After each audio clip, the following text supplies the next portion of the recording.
to make you a better student and teacher. Mm.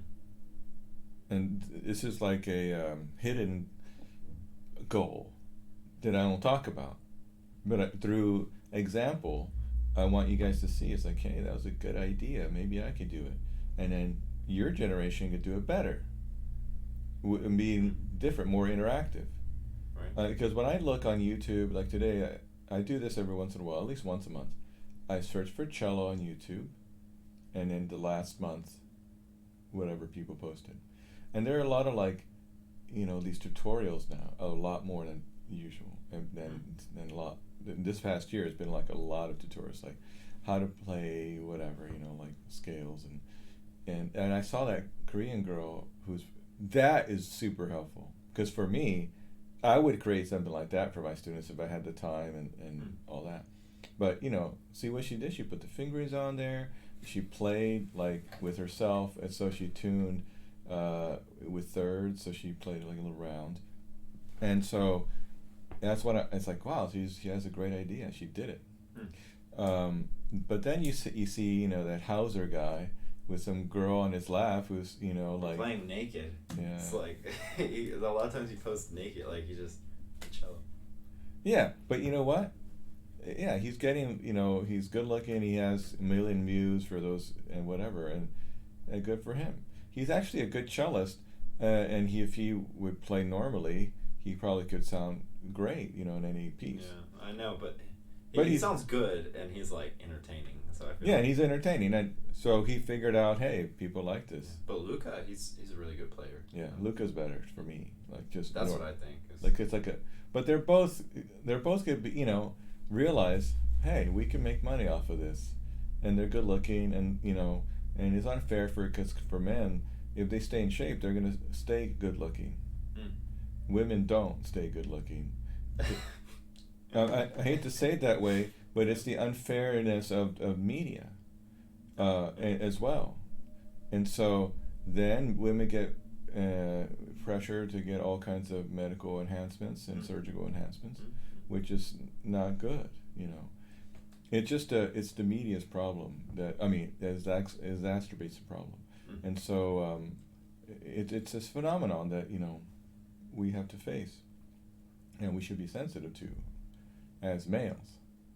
But like when I'm trying just going back to the media, is that I see the people posting, and so you got this extreme of like these people posting helpful videos, and then the extreme of like these videos with just using women as and men as sex objects, really. And it's not about cello anymore. Yeah. It's about learning. So in the beginning of television, I wasn't there, but I saw a video with interview with Mr. Rogers, Fred Rogers, and everybody should watch this video. He won a Lifetime Emmy Award, and he talked about the beginning of television, and that he saw people throwing pies in everybody's face and all these jokes, and he thought himself, this television has such a huge capacity to change the world and touch people. So it's at that time he started creating this idea, or he had this idea for children's program, and he wanted to use it to help people learn, and not these like vacuous, empty. I mean, we all enjoy it, but he just thought like, yeah, we need to pay attention to like, how this could help us. I think the same way with the internet, is that how can it help us? But then again, you see, these sexy girls singing Senorita or whatever, and he just like making faces and whatever, and he gets 1 million views. Either we're the idiots and he's just making all the money, or or there's something else. But I mean, he still has to work for this. That's the thing. He's like, yeah, but he's working on it. But but what? We're not benefiting from it. It's like He has a team. He has a team. even if he does his videos himself, good for him. I mean, I'm sure he's done a lot of the videos himself, but he has a team. If someone who has that many views isn't by themselves. Right. They have a team that help them promote, managers and things like that, because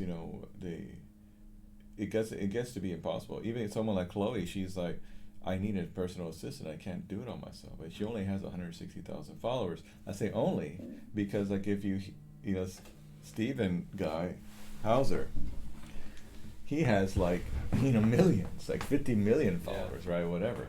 Yeah. So imagine at the lower end, although Chloe has an amazing amount of followers, she needs an assistant. Imagine him. Yeah. So that's all I'm saying. Yeah. So she's in California. Yeah. With so when did Gene Moon move out there? This is his second year out there. So last year he got the job, and he was. I think his parents are living in L.A. area, and he has like a brother and some other people there.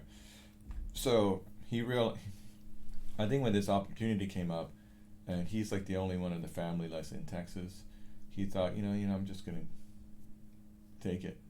And what's nice about that job, from what I could gather from his information he gave me, is that they really want to build a program. It's a private Christian university, and they're raising money to build a performing arts center and everything. So as a conductor, it's kind of cool. I mean, he has like his family there, so that's a personal reason. But he's also in a place where like they're building. So like kind of shape it. Yeah, exactly. And he can do whatever he wants. He can hire who he wants, make it, faculty how he wants it, etc. And then of course shape it like you said. And in 20 years he could look back and be like, man, that was really satisfying. Because that's what brings satisfaction to a job, is that you have a feeling that you're part of it. Like you have you built it or helped build it. So, and in his case, they gave him like a carte blanche, like, hey, let's do it. Not unlimited funds, but he does have really good ideas. But anyway, going back to this thing. It's unfair. The life's unfair, Yeah, but I mean, some people just get a really lucky card, but. I mean, those guys, their story's really cool though, because he got famous because they like Sting heard them play, I guess.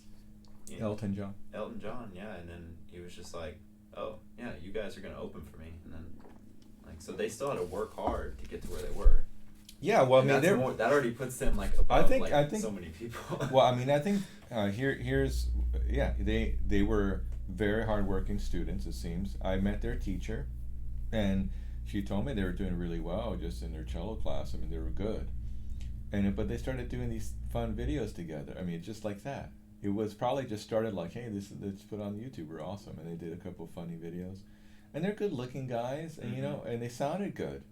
And they just spread. And then they did that the AC/DC one. Yeah, with Steve Vai. Yeah. Oh no, the first one. The first one. Oh, where they're out in the street. It's like and then their bows are like. Yeah. And then they did the Michael Jackson one. Oh yeah. And then it was like, that's what Elton John was like, hey, who are these kids? Yeah, we could do it. Yeah. And that was how they did it. I mean, it was early on too. Yeah. That's cool. But now they reap the benefits. Well, yeah, because they put a video up there, just like if Kardashian does a video, everybody's gonna watch it. Yeah, I mean. But I'm saying if she'll get 1 million views on Twitter, like, because she said something. Right. I mean, if she said something against Trump, which actually she wouldn't, but if she would, it would be like 10 million views, like in a day. True. So that's what celebrity gets you, good or whether you like it or not. Anyway, so life's unfair. Yeah. So appreciate people. So tell me about summer festivals. Well, AFA. I mean, not AFA. TMF. That's close, so I went to audition for that. And Yeah, that's all I've thought about so far. And then Chloe Trevor, of course. Especially if she does it here. I mean. Well, that's the plan, and even if she does it in California, I mean, I would encourage you to do it, because it would be kind of fun for you to try. Different location. I mean, what about? There are a couple people that would like you to think about. One is my friend Brian Snow. He's at Brevard. Brevard is in Tennessee somewhere, or North Carolina. Well, okay, so I might go to Chicago this winter. Do you think I should try to have a lesson with him, or? He's not far from Chicago. It's but like 4 hours, right? Yeah, and his in-laws, his parents, and his mom, and his sister, and maybe even my brother, I don't think lives there, but his sister definitely lives there. And his wife's parents live in Chicago area. So it's possible that he's just going to be hanging around for the holidays. Mm. So if you're there in Chicago, and he's there like before Christmas, and he has an afternoon, and he could hear you. Yeah. So I'm not planning on bringing my cello, but I could, Well, you could always borrow one. From him, or? From him, or from a shop somewhere, Oh, okay. Or well, let's just see if it's possible. If it's not possible, then okay. But if it's possible, maybe it'll be a good idea for you to find him and ask him for a lesson. If you're in the Chicago area, and you have a cello, Yeah. why not? I know. And if you gonna stay there for Christmas? No, Jade's family's up there, so I was trying to plan a visit. But it'd be really cool if I could take my cello and then go have a lesson, and then maybe find like somebody else and have a lesson. And Well, see, the benefit of how long are you gonna be there? maybe 5 days. The benefit of it is that if it's Christmas time, you have your cello, and you guys could like do some arranging of like Christmas songs and stuff, and play together. And that way I'm playing. Yeah, and you could just say like, hey, I'm just gonna bring the cello to practice a little bit. I'm gonna have a lesson with him, but we could, throw together a couple of Christmas songs and arrange them together. They don't mind. They love it, of course. Yeah, exactly. And Jade sings. yeah, so it'd be kind of fun to be part of the family. I mean, I know you probably already feel like part of the family, Yeah. but like he would. I don't know. I always like to play cello at Christmas time with my brothers, and he plays guitar, and when my mom was alive, she liked it. So it's kind of like just just take it. Yeah. And I have the case if you want to borrow mine. Okay. For like a normal flight, do they normally charge you for it? Besides bag? Usually, but just take a carry-on, and that could be. A lot of times they don't even. Sometimes they forget. Sometimes they remember. But it's cheaper than international. Oh, okay. So maybe it's like $100 instead of $250 or whatever. Because I got lucky on Japan; they didn't charge me. Right. They're just like, well, thanks. Yeah. See, I guess what I said is like sometimes they're like some people are like just really remember everything, and then you gotta pay, and some people just let you on. Yeah, that's nice. I mean, the honest people will pay, but if you could save $250, why not? Yeah. That's like almost a new bridge that I'm trying to save for. So. Right, exactly. So, when I was a kid, and your age, I mean, I would just gate check it, and that was before 9/11. But now it's not possible. Yeah, I don't think so. Yeah. I mean, you can only gate check stuff like baby carriages and wheelchairs and stuff. So, unfortunately, musical instruments are off that list for whatever reason. But violins are fine. Yeah, guitars. But then, like, if you just get a little bigger to a cello, it's like, kind of sucks. Yeah. So, Brevard is something to think about, and it's as far as he is. Bowdoin, Bowdin. That's something to think about. That's up in Maine. Stephen Doane, Paul Katz, Jeff Ziegler, they're up there. So, you need to go to a place that has chamber music and it has cello, so you can play a lot of cello, solo, and chamber music. Brevard has more orchestra, but why not? If you're going to be playing in a good orchestra, you're going to feel good about yourself, Plus, generally, it's more relaxed at a festival because you don't have classes all you do is just rehearse, practice, lessons, master class. And it's like a bunch of new people, like encouraged to practice. So it's different. Yeah. I'm also pushing for you guys, you and Jonah and Jesse, if it's possible, to try that Alaska Sitka cello thing. That's the one that's what's his name is running with Melissa Kraut. What's his name? Zul Bailey. You know Zul Bailey? I heard of him. Who is he? Maybe you told me about him before.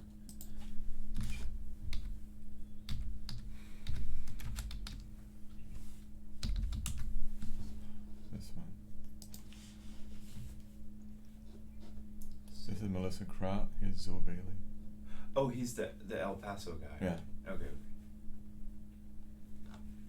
Yeah. So.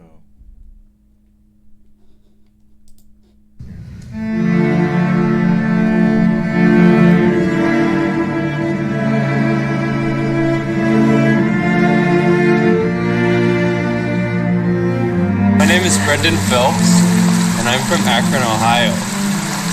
I came to Sitka because I got an email from Dr. Kraut about this wonderful opportunity to study with her and Zul Bailey for this 2-week immersion of just 10 cellists in one house. And I thought that sounded like a crazy great idea. The seminar was the brainchild of Zul Bailey and myself. We met in 2008 at another music festival, and we had a very, very strong connection as colleagues and friends. The cello seminar spawned from a whole idea of very, very hands-on experiences for the next generation of artists. We always dreamed of creating an environment for learning that was unlike any place that either one of us had ever been.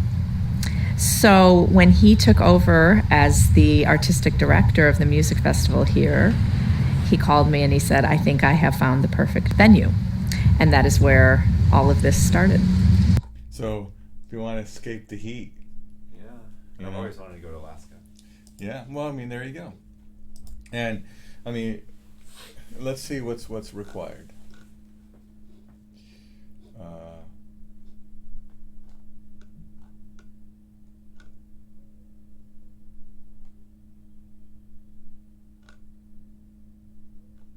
Doesn't have here's supply now.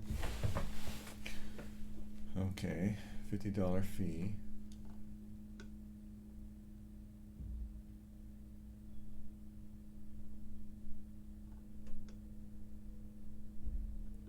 Video of yourself playing 2 contrasting pieces for a total of about 20 minutes of music. You can either upload video files or provide a web link below, which will probably be the best way to do it. Because sometimes the uploads don't go. It does say 50 megabytes, but on YouTube you could upload higher quality. So 20 minutes of music. You could do first one of Dvorak, some Bach. And these pieces are going to be on your recital and your audition, so it'll be a good pre-audition, if you know what I mean. Yeah. Like at any of these festivals, could be your Dvorak, your Bach, and in some festivals, you may have to do excerpts. So this is serious. I really want you to do something next summer that's going to help you and you can have fun. Maybe you could do both, because here is what are the dates?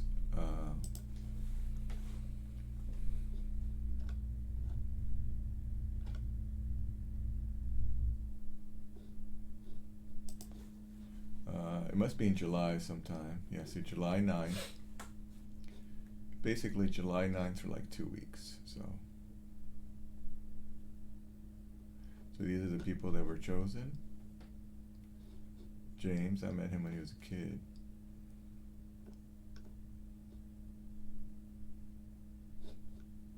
So I'm sure they all, play well. So that's, something like that would be cool, be around other cellists. I think it's always cool anyway. And then you can get lessons with those 2 teachers, Melissa Kraut's one of the most famous ones now that people. She's in the top 5 of teachers that people audition for, like Richard Aaron, Paul Katz, Dennis Hobig, Melissa Kraut, Hans Jensen. Definitely top 5. So here's what happens when you I see it like, I always think about when we were in 8th grade and we played the varsity basketball team. We got better, and they didn't get better.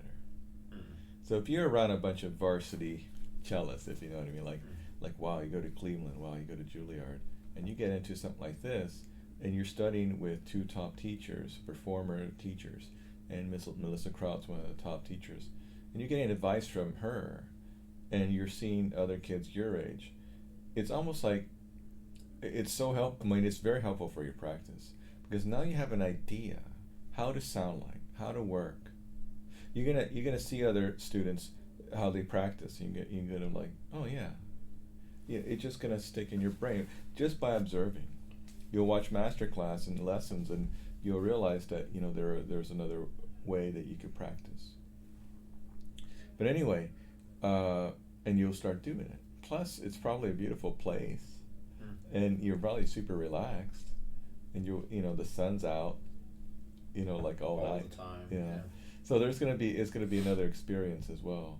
Brevard can provide that too in a different way. Having orchestra and chamber music and all that. And other Odin would be the same. Having just a cello experience would be really cool too. But going back to the main idea is that it's going to boost your level. So when you come back next year, you'll know what to do. When I went to PVA when I was a freshman, I saw concerts like with Gary Hoffman, Rolf Kirschbaum, and Carter Bray and Anthony Ross. It's like crazy. I was like, really? These guys are amazing. I saw the Houston Symphony. I saw chamber music at the Karma Society the first year. Plus, more than all that, I met students my own age who were excelling at the cello and violin and whatever. And I was inspired by their hard work. This made a huge difference in my life. So if you have that experience, even if it's 2 weeks or 4 weeks or 6 weeks, it will help, definitely. Yeah, helps out a lot by seeing other kids your age. And sometimes they're younger, especially when you're at these big festivals. But in the end, it's super helpful. Okay, so how is the Dvorak coming along? Just fine. I haven't really practiced past the D, so so yeah. Past the octave, you mean? Yeah, I haven't gotten to the octave, so I haven't practiced it. Well, let's practice them. Oh no. Well, this is how do you practice them?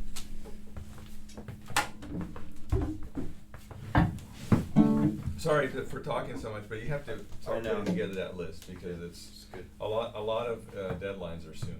Yeah. Well, should I apply it TMF also? Yeah. Okay. You do cast a really wide net. Here's what you do. You have Dvorak, you have Bach, and then there's going to be excerpts. So especially like TMF and places like that. So make it a list. I told Jonah to do the same thing. Excel file on the left side. You have all the names of the camps. To the right, you're going to have the website, the deadlines, who's teaching there, fees, scholarship available, when you need to send a video, etc. You have to know these things. And then you're going to start to whittle them down. You're going to say, okay, I'm going to do these 5 because I don't have to learn anything new. I know all this rep, and I can just practice the rep that I already know instead of learning, more things that you need. And they need to coincide with your audition round. Of course. But it should. All right. But then also there's excerpts I know for at least the TMF. So yeah, you need to start working on those. And some of these excerpts could be at other festivals like Beethoven, etc.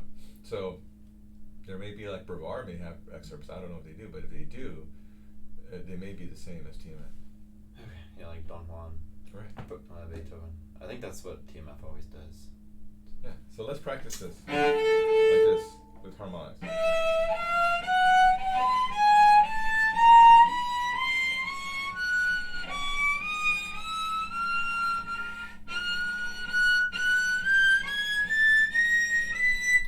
So start with the E. Ready?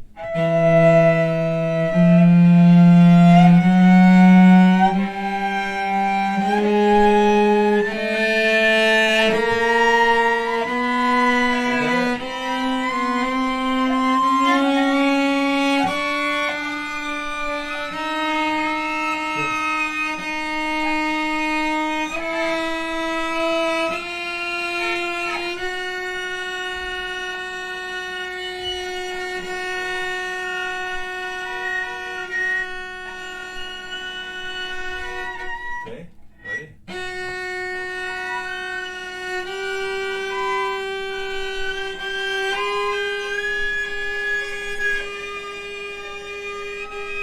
Back.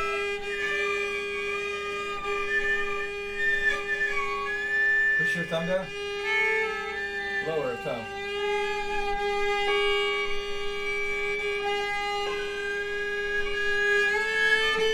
Let go of your thumb. Harmonic with both fingers.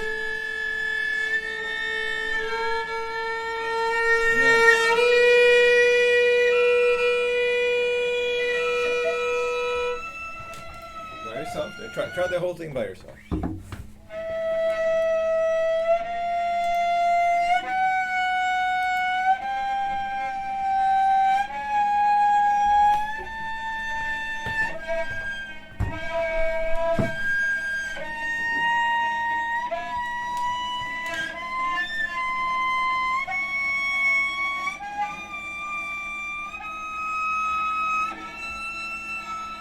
Slower bow.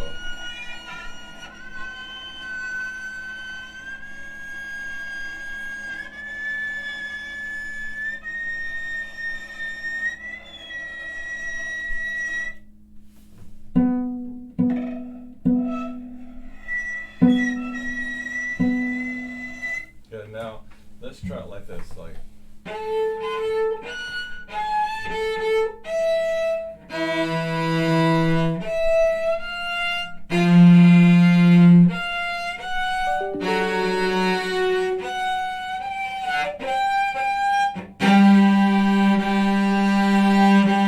Ready, go.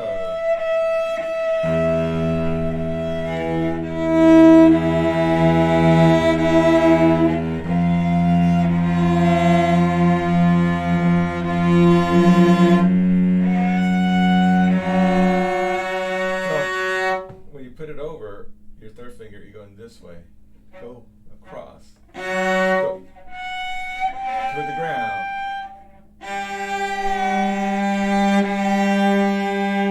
Now also, put your hand up like this. Pretend you have a pitcher of water. Pour that water into the fingerboard. Pour it in there. Keep pouring. Otherwise your thumb's not gonna be working.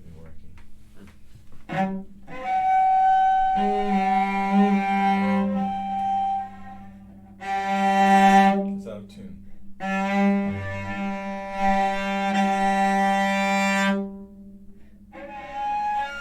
Elbow.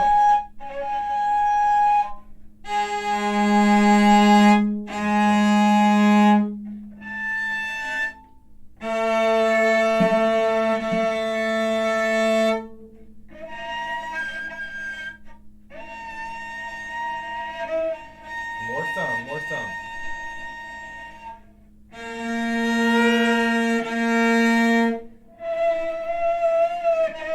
So you're getting, your hand should be getting smaller, the space in between the fingers.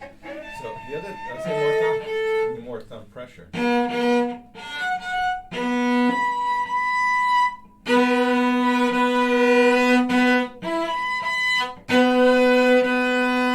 This way.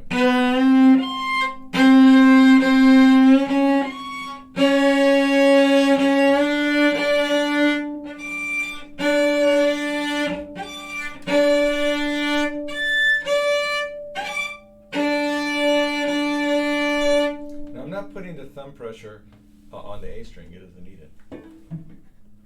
Try with the G here.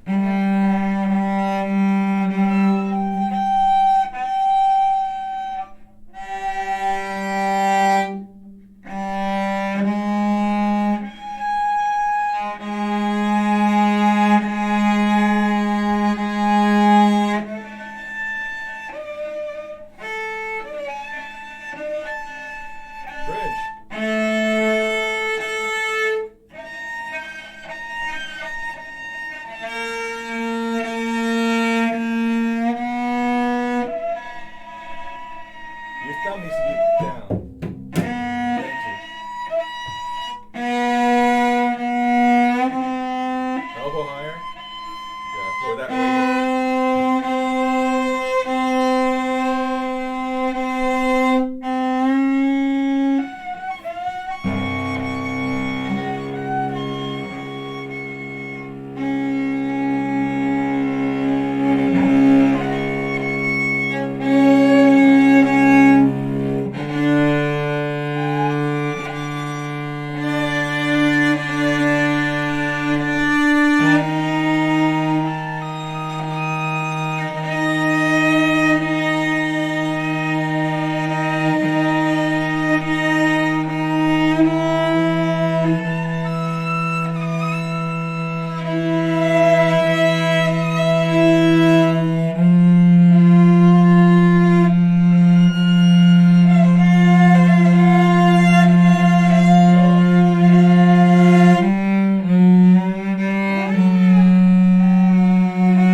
top one.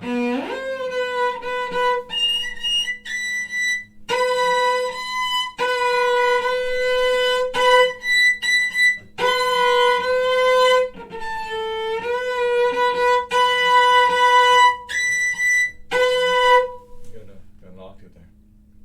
I mean a harmonic. This one.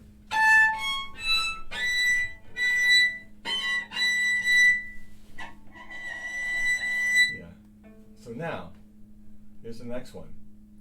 To loosen up your hand so it doesn't feel like it's tight, do a little wiggle like this.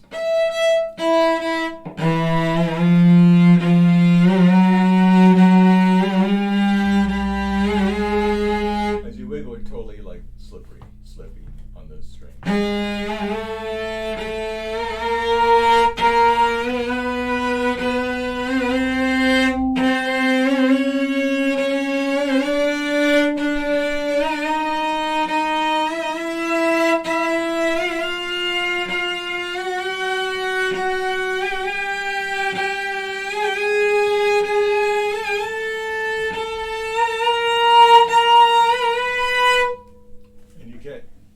Shake it off. Shake off this. Now, do it again and take your thumb off. Find third finger E on the A string. Play it.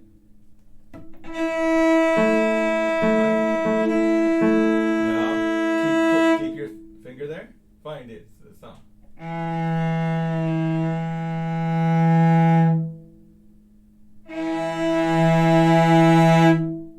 That's it.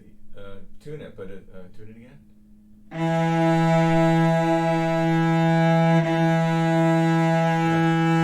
It's a better way to find this. So, leave your hand there. Sorry, it hurts.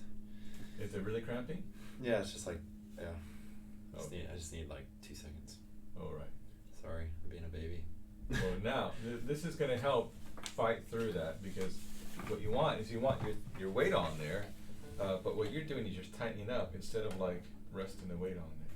You're like tightening up. That's not what you do. You rest the weight on it. Yeah, but I feel like here is where, because it like by resting the weight, it's like putting pressure. But I have like this weird double jointed thumb. Do you have that thing? I guess so.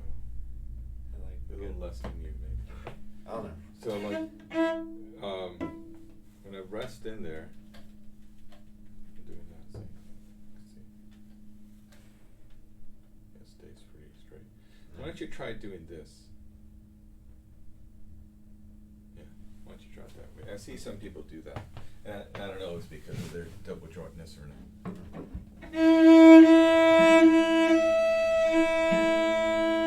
There it is. Okay, so now do the wiggle. Keep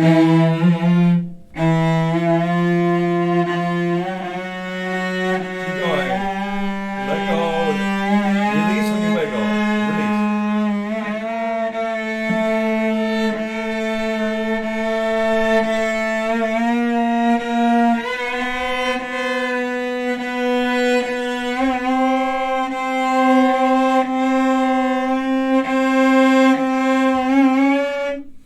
So you're also having trouble.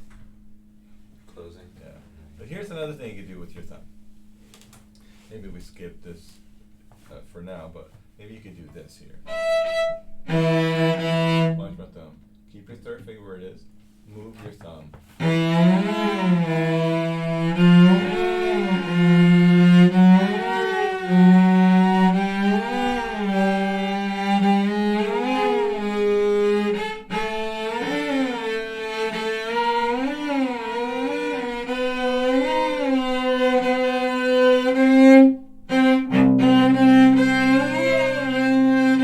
See how far? Just see if you can do a few of those. The point is to keep the thumb like in place, but able to move a little bit. Because if it's like stuck, you're gonna start to get tired. 1, go. Let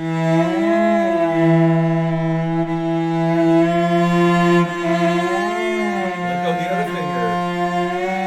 Let go the 1 and 2.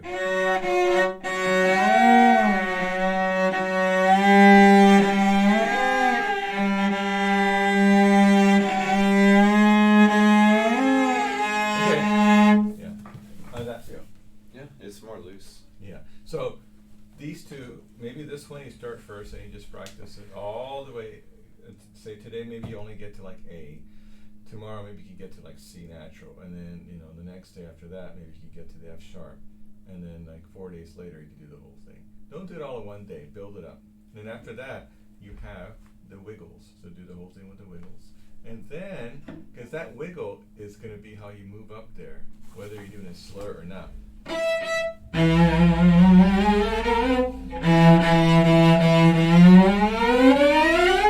That thing. So it's like a good practice. Huh. Yeah. It's like the uppo spiccato. Yeah, except with your hand. Yeah, with your hand. Yeah, exactly. It's basically it. It's like Both. the same thing. But we don't have many chances to do it.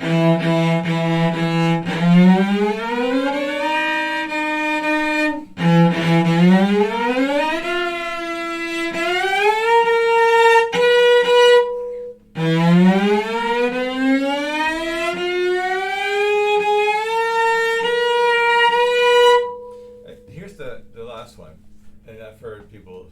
Someone told me to do this. I forget who and which teacher told him to do it.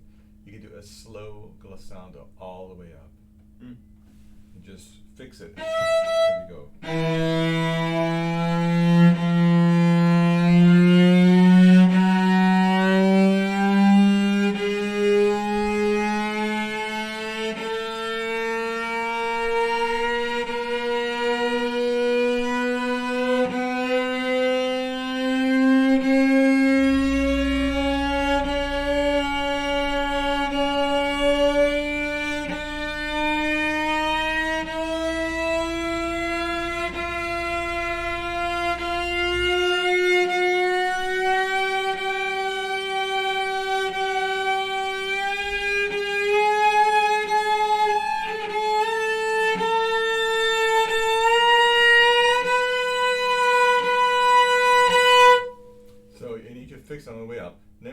question.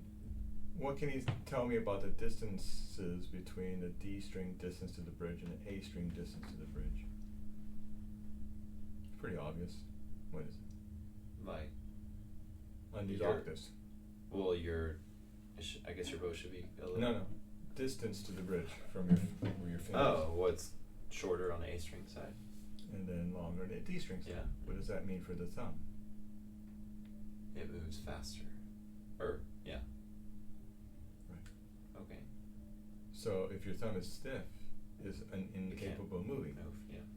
And then you're moving the third finger while keeping your thumb, which is the strongest finger, like stuck on the string.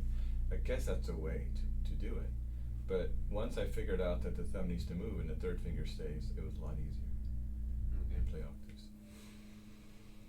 And the other thing I figured out is I only put weight on the D string, not the A string. With your bow? Oh, with your. Oh, so Because- you're not pressing both down. Yeah, so there's only one string. 2 points with friction will probably cause you to slow down. Oh, yeah. Okay.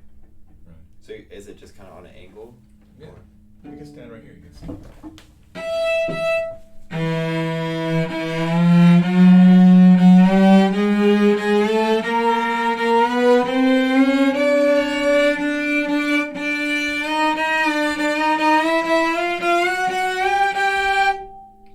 This way. You can see I'm not. It's touching, but it's Yeah, not. yeah. It's not there. I mean, it's not helping so much as you think. Okay, how about the stuff leading up to it? Have you learned that stuff? Yeah. So let's start in the pretty section.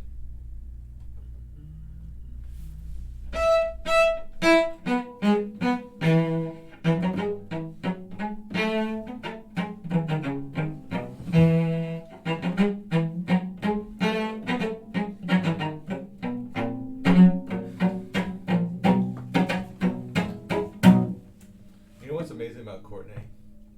Hmm. I didn't tell her anything about how our studio was going through a mini crisis, you know. She just said what she had to say. Yeah. It was Like awesome. she knows. She just feels, and her tuition is really great. Mm. And I just asked her the right question, and she knew what to say. Right. Isn't that cool? Were you surprised by what she said? I mean, I was like, wow. I mean, I was just really I guess I was like happily surprised. I was, yeah. Because the way she said it was like, that's right. Yeah, and she like, oh, she's really good with her words, and she said a lot. She hit a lot of points, like really. Quickly. Yeah, quickly. Yeah. Yeah, I really appreciate her a lot. Yeah. Okay, so yeah, start from there. Make sure it's right. It's a pizzicato bow, see? But like, let me show you let's do, put your bow on the string. Let's do rowboats, go like this. Like, let's pretend we're rowing in a very, very calm lake. Okay, so you're not going very fast. I mean, it's a very romantic row. You're just like trying to get to the middle of the lake. Now, feel that grip. Go. Yeah. Yeah. Do you that's- feel that? That tone. Yeah. Yeah. Try it again now, and you don't have to play with vibrato, right? Try again. Rowboat.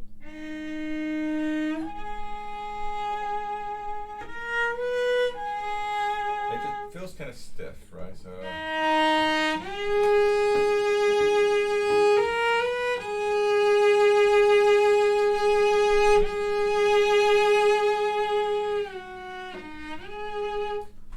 Do the original bowing.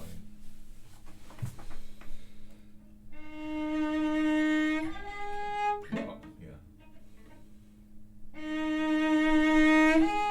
All the way.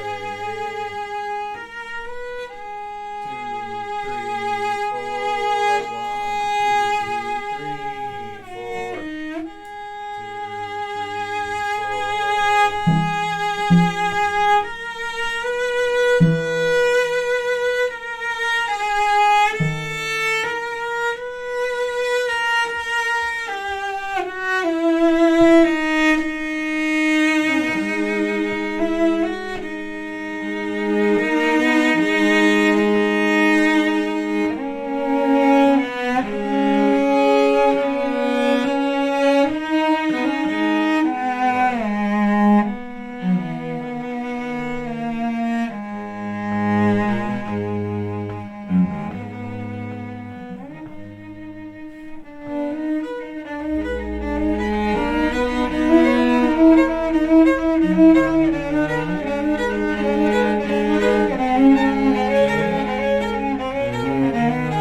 haven't practiced that part in a while.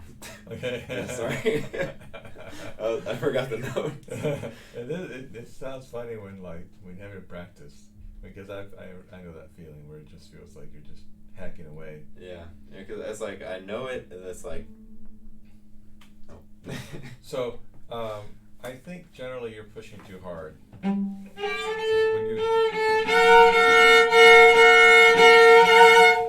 Of course, we need that pizzicato sound. We need articulation, but just ride the wave.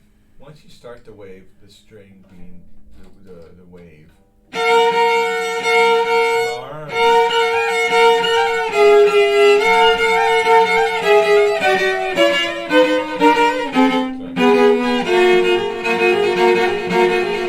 Here's what happens. You're pushing down here, and you put your weight there, and you think you need like extra weight over here. Also, we have double stops. You don't have to try double hard. Just like play right in the middle between the two strings. Pretend there's an X string between A and D string, and just make you think that you're playing on that string right in the middle. Yeah.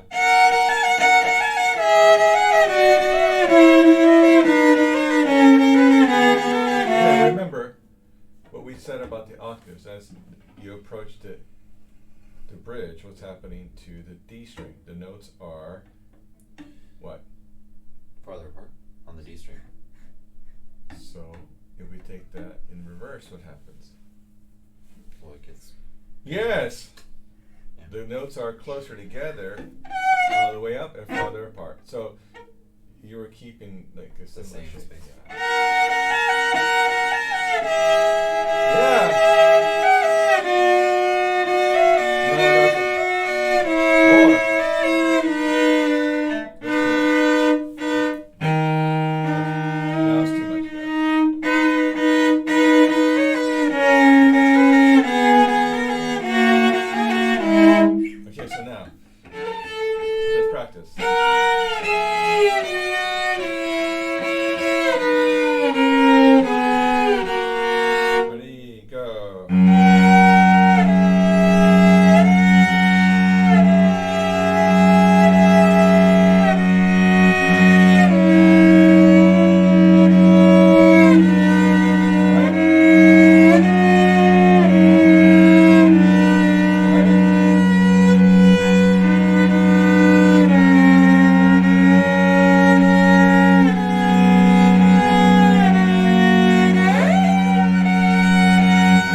stay in the slower section longer than you think.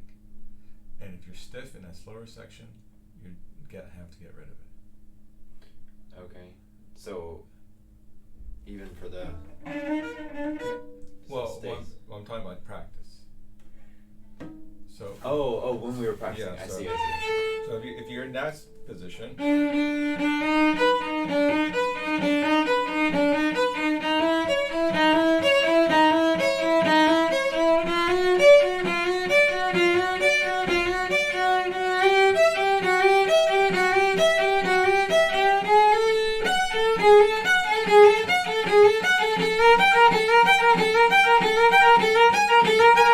Don't speed up until you feel like, okay, things are working the way they should be working. So right there, you did a good job. You did it well, and you realized, oh, that was good. And then you just sped it up like you skipped 10 steps. Yeah. So that's everybody's problem, not just yours. Everybody in the studio, my problem too. It's like, oh, I got it. You know how many times have, someone told you, like, your mom, your girlfriend, or your dad, and they give you these instructions like, yeah, I got it, and then you go and you're like, can you explain that again? Yeah. Or you break something. And I said, I told you, it's like that's step 3. You got to be careful. So we got to be careful about that in practice, because we think we got it, and we do understand it up here. Our hands don't understand it yet. So you got to work on it until you build up a pathway in your brain that totally is secure. That's never going to break. Now, I was thinking about this the other day about memorization and why I memorize better than my students, and how I can help my students memorize their music. Not that it's required, but I think we play better if you have by memory. And I think one of my friends is a pianist. He has a good point that when we're playing a sonata and the pianist has the music, why should I go out there without music? Because it looks stupid. If I'm playing like Beethoven's sonata without the music, it's obviously a duo. So when you see someone play without music and they're playing a sonata, it's like it just gives you an idea how much they appreciate their pianist. Play with the music, and even if you're playing by memory, which a lot of old timers did, like Isaac Stern kind of people, but they just had the music there, just just out of respect for the pianist. Yeah, sometimes they memorize their sonatas too with us. But anyway, what I'm trying to say is, I don't know what I was trying to say, but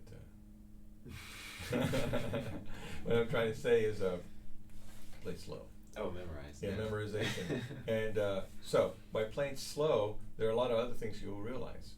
Fingering patterns, bowing patterns, harmonic patterns. So here's another thing that I want to introduce to you guys today, variations in practicing. So we already know how to, the Kalamia book has a whole bunch of variations we have fingering variations, bowing variations, and rhythm variations. That's great. That's awesome, we can do that.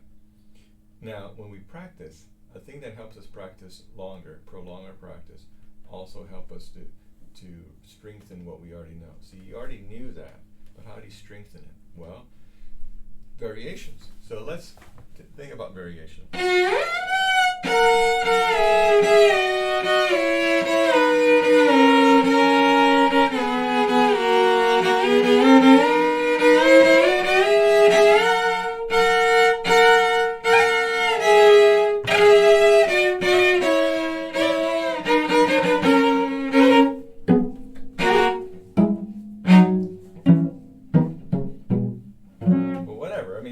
Just have fun with it, but the thing is, even if you make a variation, you're not thrown off by it.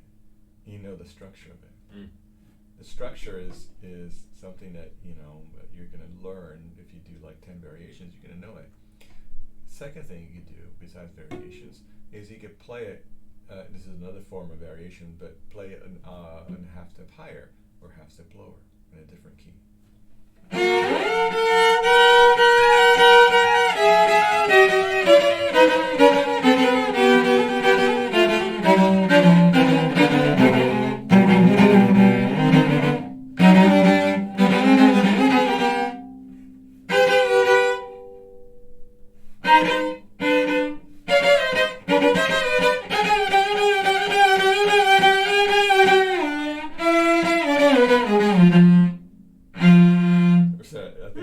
That's where you stop. I don't know where you stop. There's where it is. But anyway, sorry, I kind of hacked through it. But see, if you know all the intervals, if you know all the patterns, you can play it a half step higher. It's not just a party trick. It's you like confirming you really know the structure. Now, start with scales. A scale is a scale. Second, start with an easy melody. Like,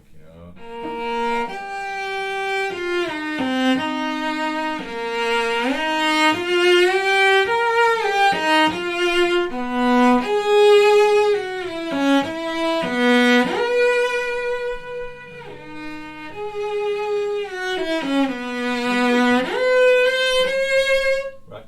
And, your brain is turned on. It's now a puzzle. It's like a brain game. But what you guys need is to turn on your brain. I hate to say that, like, I'm not insulting you, but you're not using your brain the way you think you should be you're using it for like moving around, like just like moving your arms and stuff. You're not thinking critically about ways. That's half set. That's a third. That's an octave. That's a hand shape. Memorize these shapes.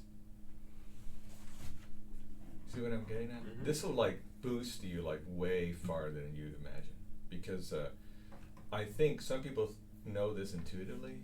I learned it like both intuitively and just like by what I've learned through technique books and stuff. Starker's technique book talks about this very same thing, how to play it in different keys.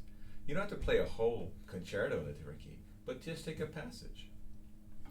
So, like this, there's an example in Starker's book. I think it's like.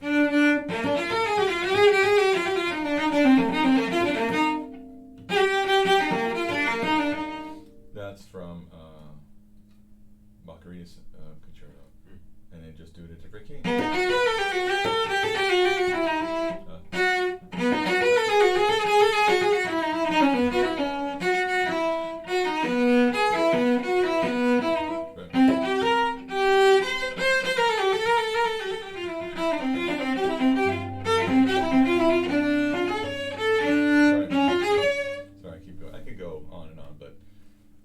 I think that's one of the items in his book. He just gives a couple examples.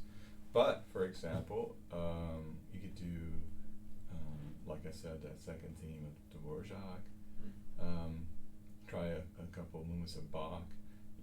It just improves you. And it's a way of you extending your practice. Do you do it for like 5 hours? No, just pick a passage, try to figure it out. So you may spend another 10 minutes on that passage. And guess what? 10, 15 minutes that you spend organizing your head like in a different key is going to strengthen those patterns. And it'll strengthen your intonation, because you know how we were talking about how it's wider, it's closer together. You'll understand the area around where you're playing a lot better, so you know where these notes are, like really precise. Okay. More imagination. Can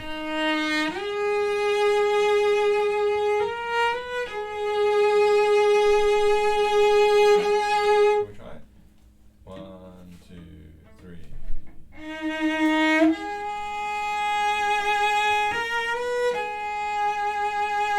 Bow it, bow.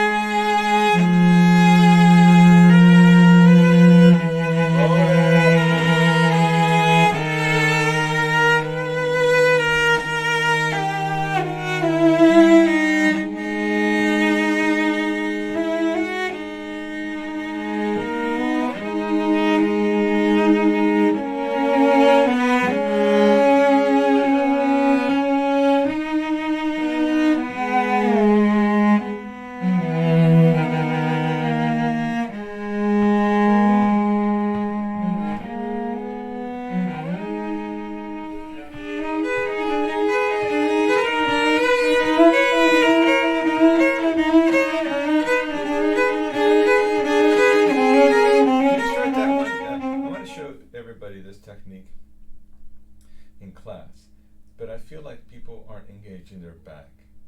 You're just playing from your shoulders. Think of it this way: you're at a carnival, and you put your head through that cardboard cutout, and you're like a cowboy or whatever.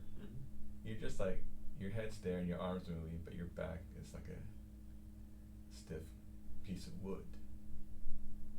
So, can you get up? And you want to be like,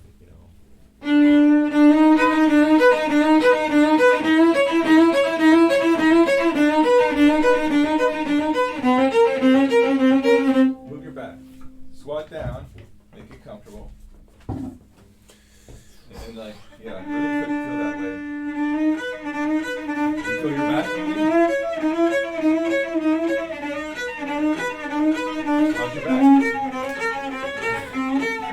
You tired? Stay nice and Maybe a little, yeah. Stay right there. Stay right by your see, I want you to do it like this. See.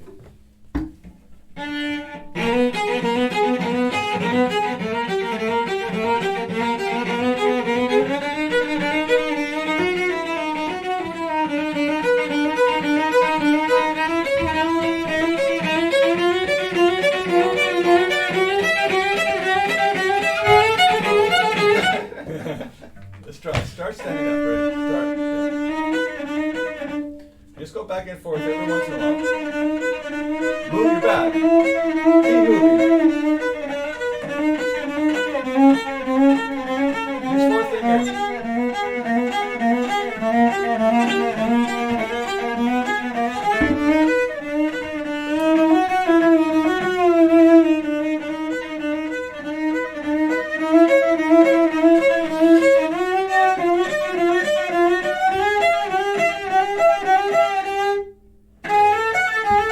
Stand up. Go.